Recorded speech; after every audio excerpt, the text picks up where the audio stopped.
바울이 빌립보 교회 성도들에게 예수 그리스도의 복음에 합당한 생활을 하라고 권면했습니다. 복음에 합당한 생활을 하기 위해서는 두렵고 떨림으로 구원을 이루라고 했죠. 구원을 이루라 이렇게 말씀을 하시는 것은 이미 구원받았지만 그 받은 구원이 완전히 완성된 것이 아니기 때문에 구원을 이루라 이렇게 말씀을 하는 것이죠. 구원을 완전히 완성하기까지는 시간이 걸립니다. 우리가 이 땅에서 살아야 되기 때문에 시간이 걸리는 문제이기 때문에 구원을 이루라 이렇게 말씀을 하고 있는 것입니다. 그렇다고 이미 구원받은 우리가 그 구원에서 떨어져 나가는 그런 일이 있느냐? 그런 경우는 절대로 없습니다. 우리가 어떤 일이 있어도 구원에서 떨어져 나가는 경우는 없습니다. 하나님께서 반드시 우리의 구원을 이루십니다. 그렇지만 우리가 이 땅에서 거룩하게 되는 데는 시간이 걸려요. 그냥 단번에 거룩하게 되지 않습니다. 믿음으로 구원받는 것은 단번에 구원받지만 거룩하게 되는 것은, 성화되는 것은 시간이 걸립니다. 시간이 걸리고 우리의 열심과 노력이 필요합니다. 그렇기 때문에 구원을 이루라고 한 것입니다. 우리 모두가 구원을 이루셔야 됩니다. 내가 부족하다. 내가 거룩하게 되는데 연약하다. 이것을 알고 구원을 이루어야 된다는 걸 반드시 알고 계셔야 됩니다. 그리고 그렇게 구원을 이룰 때는 하나님께서 우리에게 마음에 소원을 두고 구원을 이루시죠. 하나님을 따라가고 닮아가는 것이 우리의 소원이고 우리의 기쁨이고 우리의 즐거움이 됩니다. 그전에는 그런 소원이 없었어요. 그전에는 나를 위해서 살았고 그렇게 나를 위해 사는 것이 그것이 인생이라고 생각했는데 예수님을 만난 이후에는 하나님께서 우리 안에서 행하시는데 주님을 따라가고 닮아가고 거룩하게 사는 것이 우리의 소원이 되죠. 그래서 이렇게 주님 앞에 나와서 예배드리는 것입니다. 주께서 강제로 억지로 끌고 오지 않습니다. 우리에게 소원을 두고 이렇게 행하시는데 그렇게 구원을 이루실 때 가장 방해되는 것이 무엇이냐? 원망하고 시비하는 것입니다. 그래서 바울이 성도들에게 권면할 때 모든 일을 할 때, 특정한 일이 아니라 모든 일을 할 때 원망과 시비가 없이 하라고 했습니다. 원망하는 이유가 무엇이냐? 사랑하지 않기 때문에 원망해요. 사랑하면 원망하지 않습니다. 사랑하지 않기 때문에 원망하죠. 시비하는 이유가 무엇이냐? 믿음이 없기 때문에 시비합니다. 시비는 무엇이 옳고 그런 것을 따지는 것이 아니라 말꼬리를 잡는 것이 시비라고 했죠. 그렇게 원망과 시비가 없이 모든 일을 하라고 한 이유가 무엇인가 하면 우리가 하나님의 자녀이기 때문에 하나님께서 우리의 아버지이시기 때문에 그렇습니다. 하나님께서 우리를 구원하기 위해서 우리의 인생길을 인도하십니다. 그런데 그렇게 인생길을 인도하시는 가운데 우리가 알지 못하고 예상하지 못한 그런 일들이 일어날 수 있어요. 예상하는 일들만 일어나는 것은 아닙니다. 우리 가운데 고난과 어려움을 원하는 그런 사람은 아무도 없죠. 다 평탄한 길을 가길 원하지 저는 고난 가운데 거하겠습니다. 어려움 가운데 인생길을 인도해 주세요. 이렇게 원하는 사람은 아무도 없습니다. 그렇지만 인생길을 살아가면서 고난과 어려움을 만날 수 있습니다. 그렇게 예상하지 못한, 알지 못하는 고난과 어려움을 만나면 이렇게 생각할 수 있어요. 하나님께서 저를 사랑하시고 제 안에서 저를 이끌어 가시는데 어떻게 이런 일을 만날 수 있습니까? 어떻게 이런 일이 내 인생에서 일어날 수 있습니까? 이런 고난이 왜 있습니까? 이러면서 우리 마음 가운데 원망과 불평이 일어날 수 있다는 것이죠. 그렇게 원망과 불평이 일어날 수 있지만 그렇게 원망하거나 불평하지 말라는 거예요. 왜 그런가 하면 우리가 하나님의 자녀이기 때문에 그렇습니다. 하나님께서 우리를 인도하시는데 가장 좋은 길로, 가장 바른 길로, 가장 선한 길로 인도하십니다. 가장 안전한 길로 인도하세요. 그렇기 때문에 원망하거나 불평하지 말라는 거예요. 우리가 말씀 한 문제 살펴보도록 하겠습니다. 창세기 45장 5절부터 8절까지 구약성경 71페이지네요. 창세기 45장 5절부터 8절까지입니다. 구약성경 71페이지 구약성경 맨 처음이 창세기죠. 한 절씩 4절이니까 교독하도록 하겠습니다. 창세기 45장 5절부터 8절까지 창세기 45장 5절 먼저 읽겠습니다. 당신들이 나를 이곳에 팔았다고 해서 근심하지 마소서, 한탄하지 마소서. 하나님이 생명을 구원하시려고 나를 당신들보다 먼저 보내셨나이다. 이 땅에 2년 동안 흉년이 들었으나 아직 5년은 헛갈이도 못하고 수속이 못하리라. 하나님이 큰 구원으로 당신들의 생명을 보존하고 당신들의 후손을 세상에 주시려고 나를 당신들보다 먼저 보내셨나니 그런즉 나를 이리로 보낸 이는 당신들이 아니요 하나님이시라.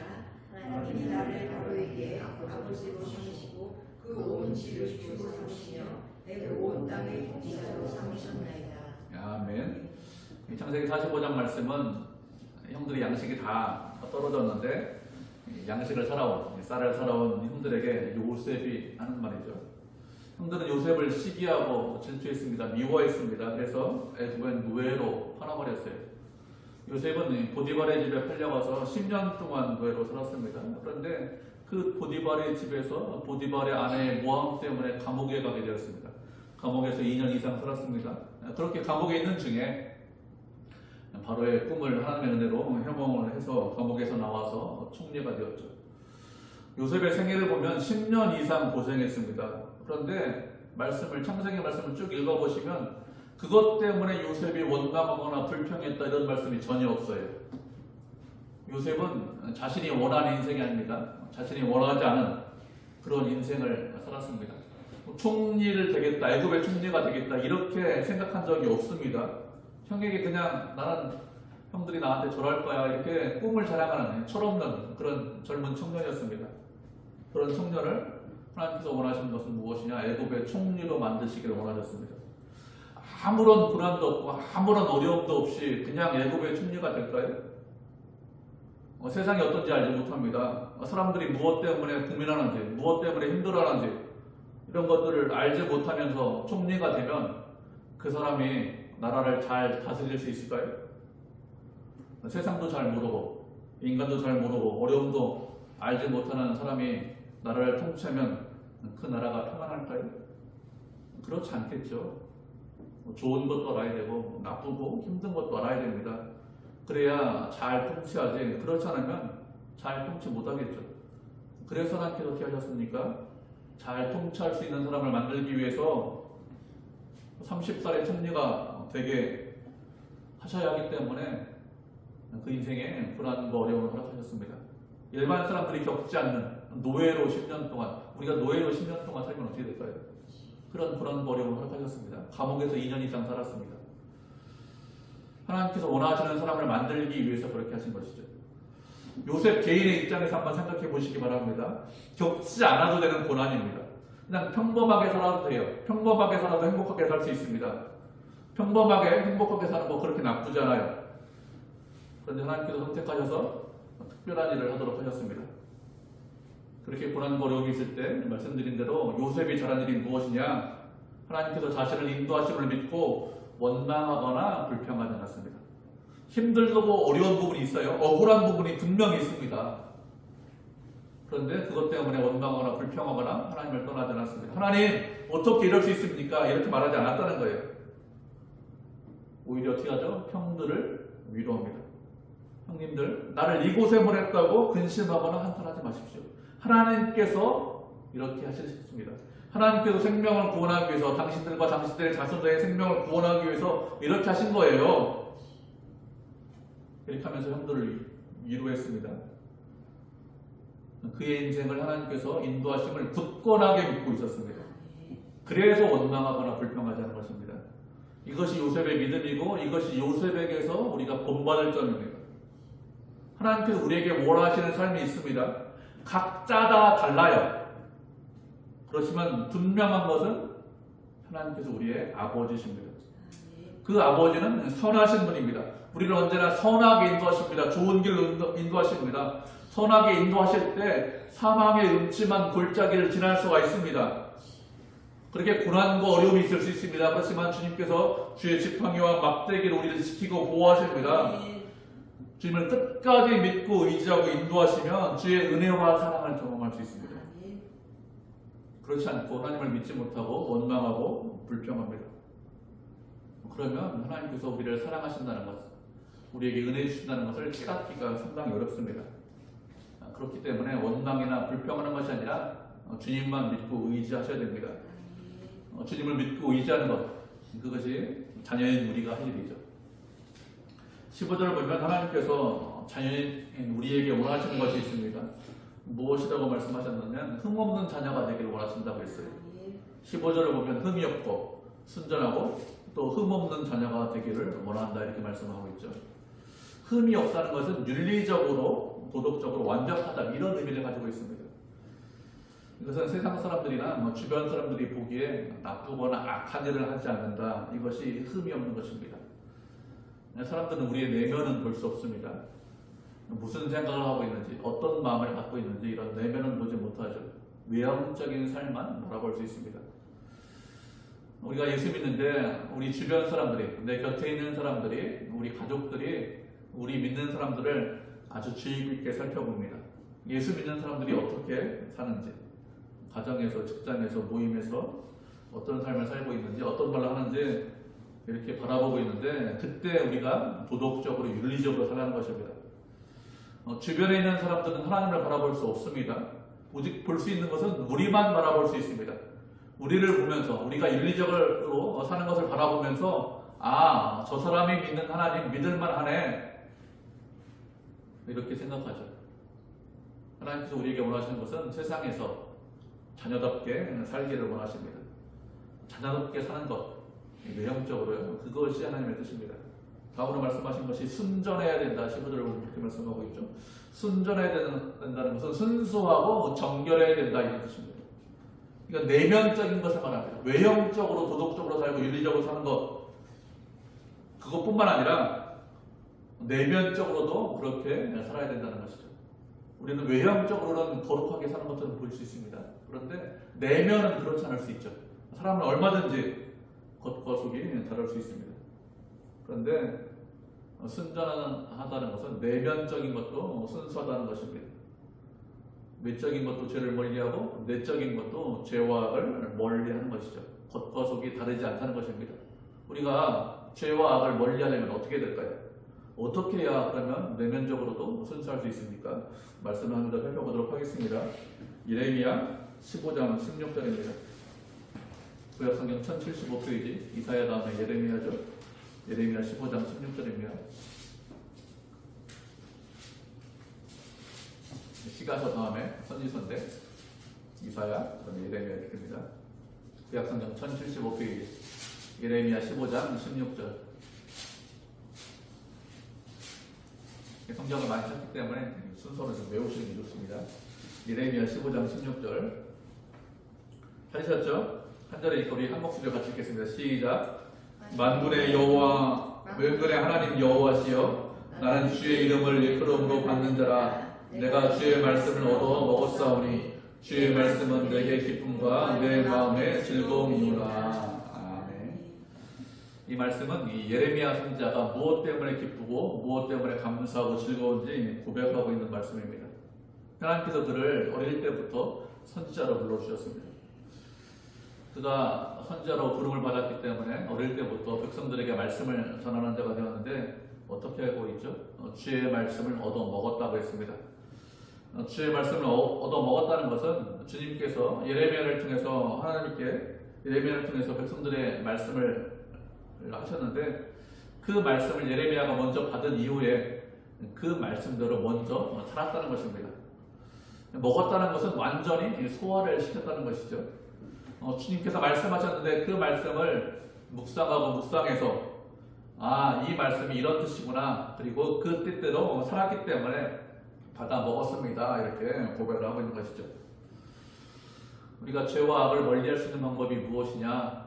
악한 것을 생각하지 말자, 나쁜 것을 생각하지 말자, 나쁜 것을 생각하면 안 돼, 이렇게 해서 죄와 악을 멀리할 수 있는 것이 아닙니다.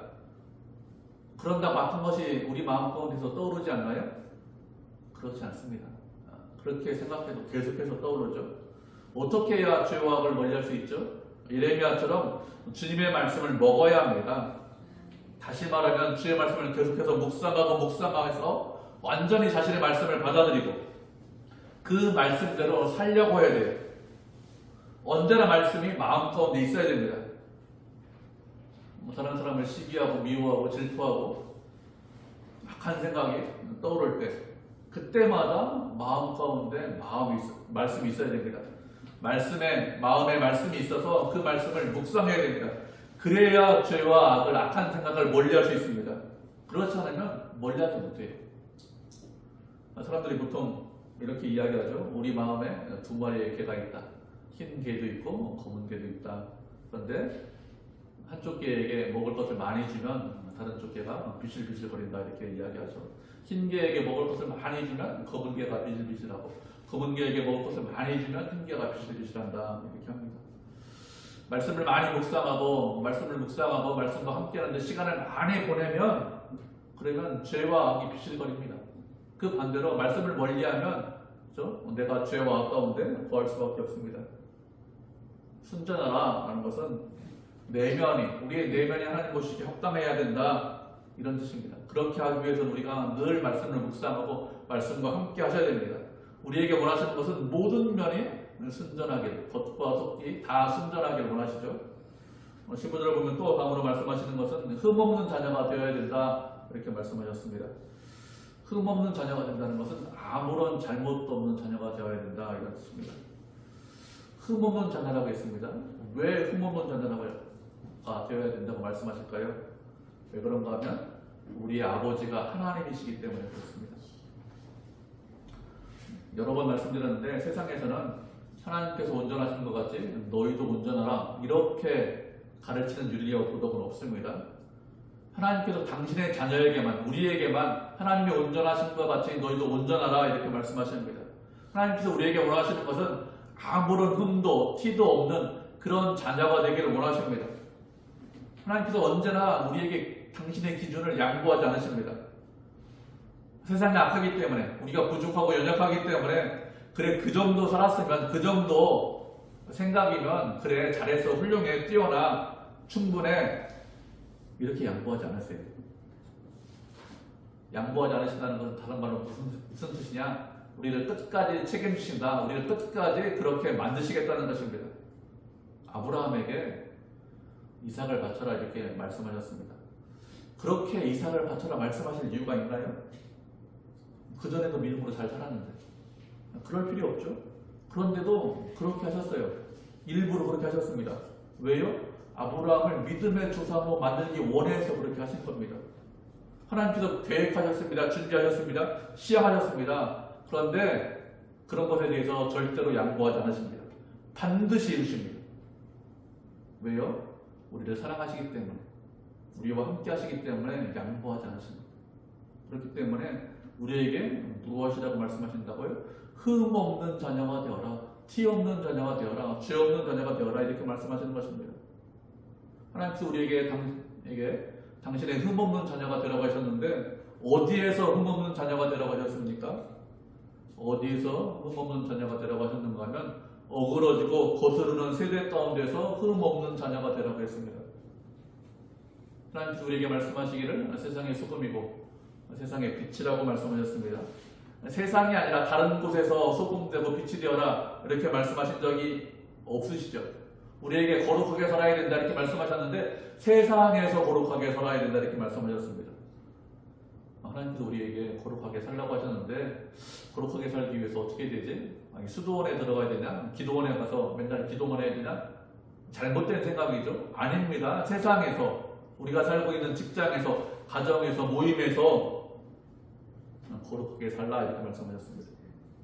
그런데 우리가 살고 있는 세상은 어떤 세상이죠? 어그러지고 거스르는 세대라고 했습니다. 어그러졌다는 것은 뒤틀려 있다 이런 뜻입니다. 나무 같은 것이 반듯해야 우리가 목재로 사용할 수 있겠죠. 그런데 틀려 있으면 목재로 사용하지 못합니다. 그런데 외형적으로 틀려 있다 이런 뜻입니다. 세상 사람들의 말이나 행동 이런 것들이 반듯하지 못하고 틀려 있다 이런 뜻입니다. 그리고 거스른다고 했습니다. 거스른다는 것은 내면적인 것을 말합니다. 내면적으로 하나님을 멀리하고 싫어한다는 것이죠. 외형적으로 윤리적으로 도덕적으로 사는 것처럼 보입니다. 그런데 그 사람 내면에 하나님이 없으면 어떻게 한다고요? 하나님을 거부하는 것, 그것을 거스른다 이렇게 얘기해요. 세상은 행동도 마음도 어그러져 있고 거스릅니다. 그 반대로 하나님의 자녀인 우리는 어떨까요? 우리는 흠이 없고 순전합니다. 하나님께서 우리에게 원하시는 것은 어그러지고 거스르는 세대 가운데서 흠 없이 순전하기를 원하십니다. 그런데 우리가 그렇지 않고 원망하고 불평하면 어떻게 될까요? 그러면 세상 사람들과 다르지 않겠죠? 세상은 이미 삐뚤어져 있습니다. 마음도 행동도 비틀어져 있어요.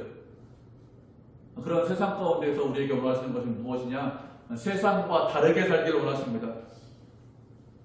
우리가 세상에서 겪는 고난과 어려움은 세상 사람들과 크게 다르지 않습니다.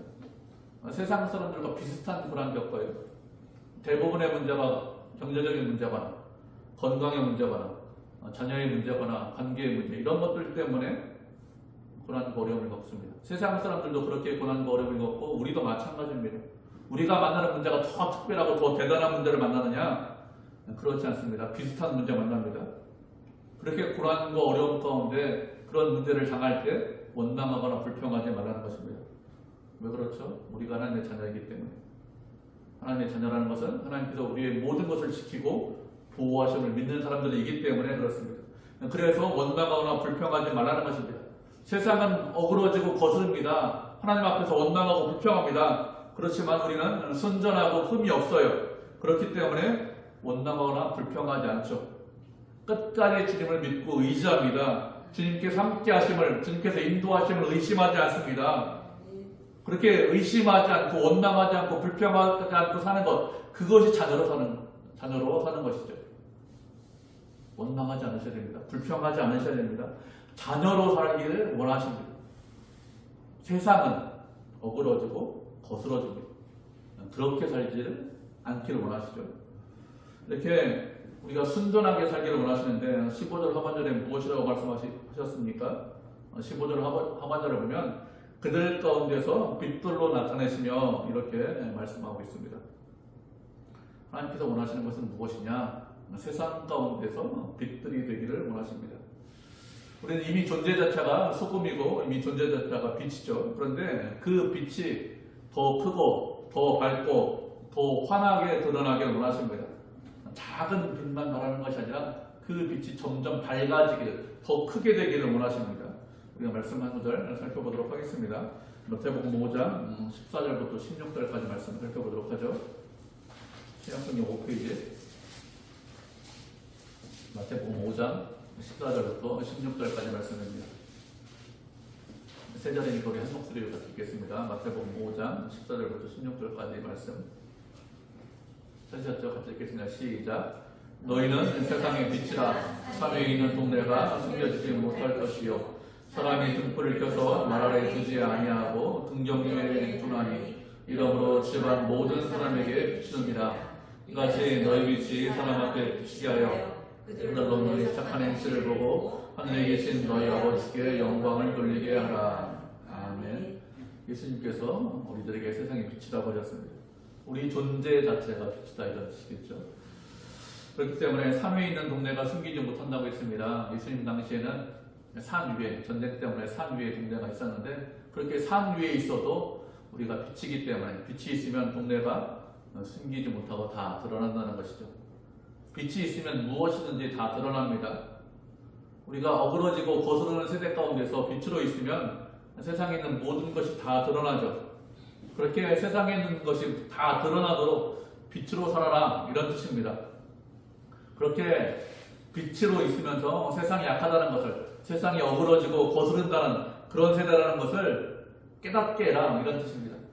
우리가 빛으로 있으면 세상에 있는 모든 것이 다 드러납니다. 그렇게 드러나게 사셔야 합니다. 그리고 사람들이 등불을 켜서 말 아래 두지 않는다고 했습니다. 등경 위에 둔다고 했죠. 말이라는 것은 한 말, 두 말, 한 대, 두 대, 쌀을, 양을 재는 그런 도구가 말이죠. 그렇게 불을 켜서 말 아래 두지 않고 어디 위에 둡니까? 등경 위에 둡니다. 등경 위에 두는 이유가 무엇이죠? 집안에 있는 모든 사람들이 볼 수 있게 하기 위해서 등경 위에 둔다고 했습니다. 하나님께서 우리를 어두운 세상 가운데 두시는 이유가 무엇이죠? 빛으로 있고 빛을 드러내라고 어두운 세상 가운데서 두시는 것이죠. 우리의 빛을 사람들에게 비추라고 했습니다. 그래서 우리의 착한 행실을 보고 누구에게 영광을 돌리게 하라고 했습니까? 하늘에 계신 아버지께 영광을 돌리게 하라고 했어요.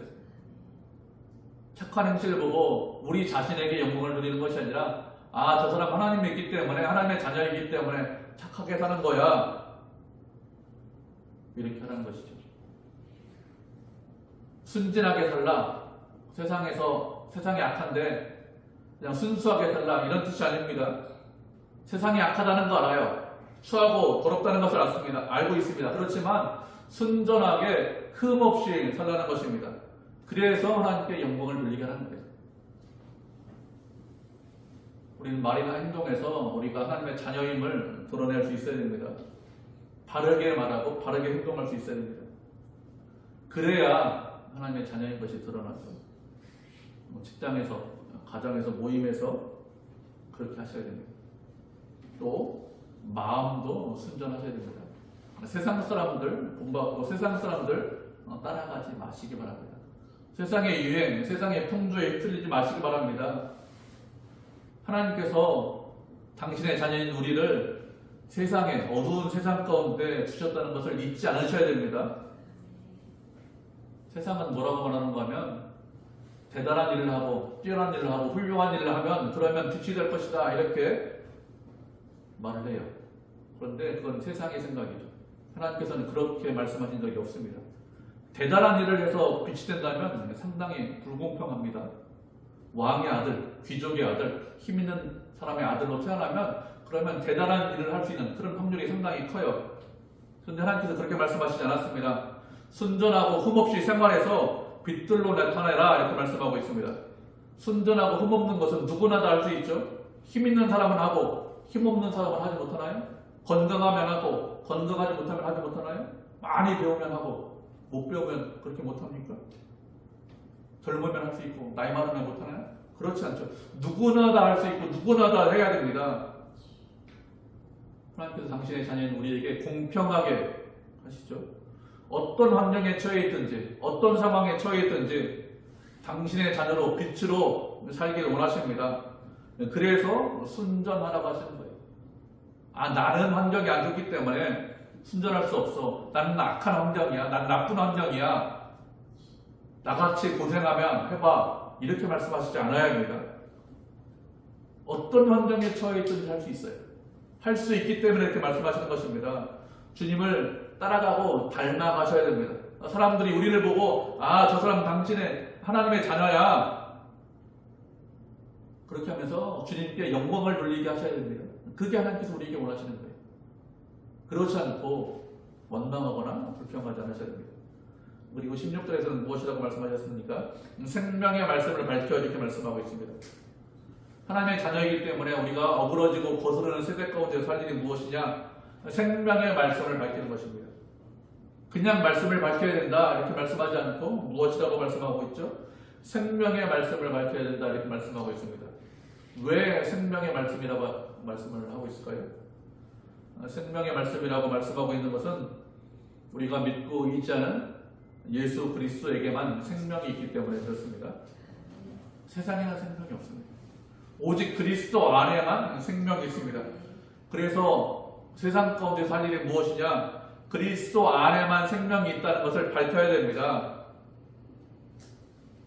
우리가 세상 사람들과 비슷한 고난, 동일한 고난과 어려움을 겪는다고 했습니다.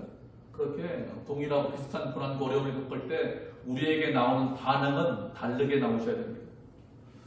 그래서 세상 사람들이 우리를 보면서 저 사람은 나하고 비슷하게 고난을 겪는데 비슷하게 어려움을 겪는데 말하고 행동하는 것이 왜 나하고 좀 다를까? 이런 의문을 갖게 하셔야 합니다. 생명을 갖고 있는 사람과 생명을 갖지 않은 사람, 그런 사람은 반드시 다르죠. 생명이 있기 때문에 죽은 사람과 산 사람이 다르게 반응하셔야 됩니다. 우리는 살아있는 사람입니다. 생명을 가진 사람입니다. 그런데 죽은 사람과 동일하게 반응하면, 세상 사람과 동일하게 반응하면 그게 어리석은 거예요. 살아있는 사람은 분명히 다릅니다. 만약에 동일하게 반응한다면 그 사람은 산 사람이 아니죠. 죽은 사람이죠. 우리가 말씀한 구절 보도록 하겠습니다. 요한복음 6장 67절 68절입니다. 요한복음 6장 67절 68절 시작성경 154페이지네.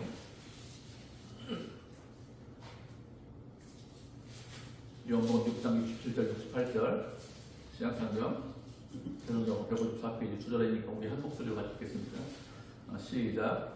예수께서 12 제자에게 이르시되 너희도 가르느냐? 시몬 베드로가 대답하여 주여 영생의 말씀이 주께 있사오니 우리가 누구에게도 가오리이다. 아멘. 예수님께서 오병이어의 이적을 지켰죠. 그러자 사람들이 예수님을 세상의 왕으로 임금으로 삼으려고 했습니다. 맨날 오병이어의 이적을 일으키면 일하지 않고 놀아도 먹고 살 수 있겠다 이렇게 생각해서 세상의 왕으로 삼으려고 했습니다. 그러자 예수님께서 피하셨죠. 근데 사람들이 배를 타고 건너와서 예수님을 찾아왔습니다. 이렇게 예수님을 따라온 그런 자들에게 자신이 생명의 떡이라고 하면서 생명의 떡을 먹으면 영생을 얻고 그렇지 않으면 영생을 얻지 못한다고 그런 말씀을 전하셨습니다. 그러자 사람들이 말씀이 어렵다고 하면서 다 떠났어요. 그렇게 사람들이 떠나자 예수님께서 제자들에게 물어보셨습니다. 너희도 떠나려고 하느냐? 이렇게 물어보셨죠. 베드로가 대표로 무엇이라고 대답합니까? 주여 영생의 말씀이 주님에게 있는데 누구에게 가오리까? 이렇게 대답을 했습니다. 주님에게만 영생이 있다는 것입니다. 주님 말고는 생명이 없다는 것이죠. 오직 주님만 생명이십니다. 우리는 그 생명을 우리가 소유하고 있죠. 우리와 함께 우리 안에 주님께서 계십니다. 그렇기 때문에 살아있다는 것을, 생명이 있다는 것을 드러내셔야 됩니다. 생명이 있다는 것은 자연스럽게 드러나게 되어 있어요. 그런데 세상 사람들과 동일하게 원망하고 불평합니다. 생명이 드러날까요? 그렇지 않죠. 우리에게 원하시는 것은 무엇이냐? 우리에게 생명이 있다는 것을 드러내기를 원하십니다. 그 생명을 드러내는 것, 그것이 우리의 사명이죠. 우리를 어그러지고 거스르는 세대 가운데 두시는 이유가 무엇이죠? 참 생명이 누구에게 있는지, 그 생명이 있다는 것이 무엇인지 그런 것을 드러내고 나타내게 하기 위해서, 그래서 우리가 어그러지고 거스르는 세대 가운데 있는 것입니다. 특별히 우리는 어디에서 그렇게 생명이 있다는 것을 드러내야 되는가 하면 우리 교회는 가정에서 그렇게 하셔야 돼요. 대부분 우리의 가정에서 믿지 않는 자녀들이 많이 있습니다. 믿지 않는 가족들이 많이 있습니다. 그래서 그 가정 가운데서 생명을 드러내셔야 됩니다. 생명을 가진 가족과 생명을 갖지 않은 그런 가족이 다르다는 것을 가정 가운데서 드러내시고 나타내셔야 됩니다. 말씀드리지만 우리 주변에 있는 사람들, 나하고 가까이 붙어있는 사람들, 하나님이 어떤 분인지 보지 못합니다. 오직 볼 수 있는 것은 누구를 통해서 볼 수 있죠? 우리를 통해서만 하나님을 볼 수 있습니다. 우리가 생명을 가지고 있다는 것을 우리의 가족 가운데서 드러내야, 그래야 믿지 않는 우리 가족들이 생명이 무엇인지 볼 수 있게 됩니다. 살아있는 것과 죽은 것이 무엇인지 깨닫게 됩니다. 처음부터 완벽하게 되지 못하겠죠. 그렇게 되기 위해서 점점 자라고 점점 성장하셔야 됩니다. 그래야 생명의 말씀을 밝힐 수 있습니다. 드러낼 수 있습니다. 그래서 구원을 이루라 이렇게 말씀하고 있는 것이죠. 그냥 그 자리에 머물러 있지 않으셔야 합니다. 자라고 성장하셔야 됩니다. 어두운 세상 가운데 빛이 되셔야 됩니다. 어두운 세상 가운데 어그러지고 거스르는 세상 가운데 생명을 드러내셔야 됩니다. 생명을 주시는 분은 오직 주님밖에 없다는 것을 우리를 통해서 드러내고 나타내셔야 돼요. 그게 우리의 사명입니다. 말로 전해서 예수 믿어라 할 때 말로 전해서 깨닫는 경우가 거의 없어요. 깨닫지 못합니다. 삶이 바뀌셔야 됩니다. 그리스도 안에 있는 자로 우리의 삶이 변해야 됩니다. 그래야 빛으로 드러나고 생명의 말씀을 밝힐 수 있습니다. 하나님께서 우리에게 주신 사명이죠. 주변 사람들에게 빛으로 드러나고 생명의 말씀을 밝히는 것이 우리의 사명이라는 것을 알고 우리가 생명을 전하고 우리 주변에 있는 사람들에게, 우리와 함께하는 사람들에게 생명을 전하는 그런 교회, 그런 성도가 되기를 주님의 이름으로 축복을 드립니다. 아멘.